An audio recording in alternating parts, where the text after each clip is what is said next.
Okay, my topic is donum vitae. Man and technology. Man creates new technology all the time, and we're always creating new things and becoming more advanced.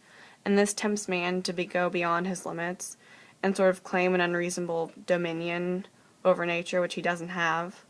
So, because of that, we need a moral criteria of moral judgment regarding scientific research, technology, and human life, which must respect and defend and promote man, and it must respect man's fundamental right to life.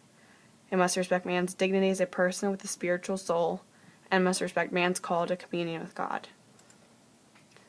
Science, technology, and medicine are all valuable resources to man, which promote the development of all, but they can't show the true meaning of existence or show human progress.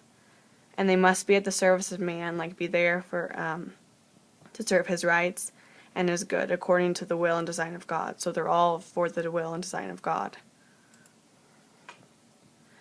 Biology and medicine work together. They promote the good of human life and try and save people. They aid the sick, but while aiding the sick, they must respect the dignity as God's creation that the sick have. And overall, God is Lord of life alone. Like, no one can claim the right to destroy innocent human beings. The right to take away life and give life is God's, not ours, and we can't play God that way. The human embryo must be respected as a human person from the very first moment of its existence, which is when the zygote is formed in the mother. And then from that moment on, they have the rights of a human.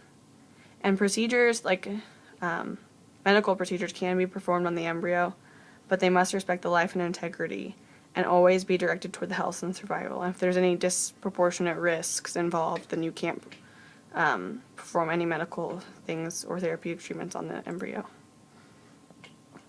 And no objective whatsoever justifies the experimentation on living embryos. Even if it's going to be like a huge advantage to society and it'll save millions of lives, if it's going to harm that one embryo, then it can't happen.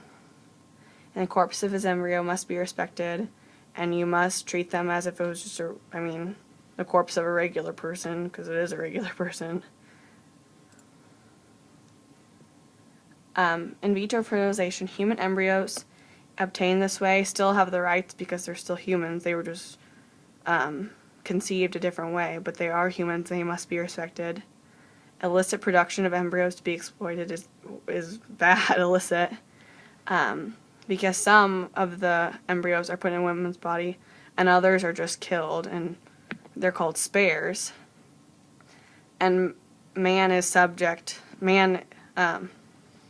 this case is the giver and taker of life, and that's not man's job. He can't just arbitrarily do that. Heterologous IFE and artificial insemination is a technique using sperm or gametes taken from a donor other than the two spouses, which it's contrary to the unity of marriage, and it's contrary to a child's rights to have parents with secure and recognized relationship, which helps in their self-discovery and also helps them achieve proper human development when they have two loving parents who have given all they can for this child and have mutually self-gift themselves.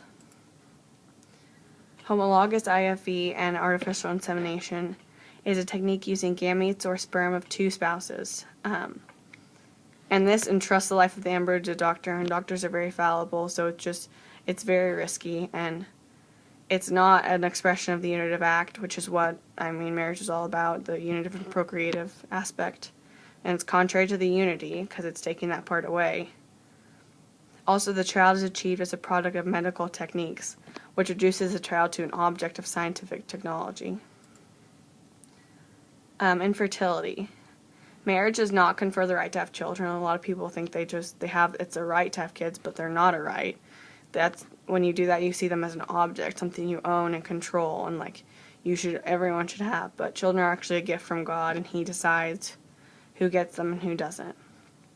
Marriage does give you the right to perform the natural acts that lead to kids.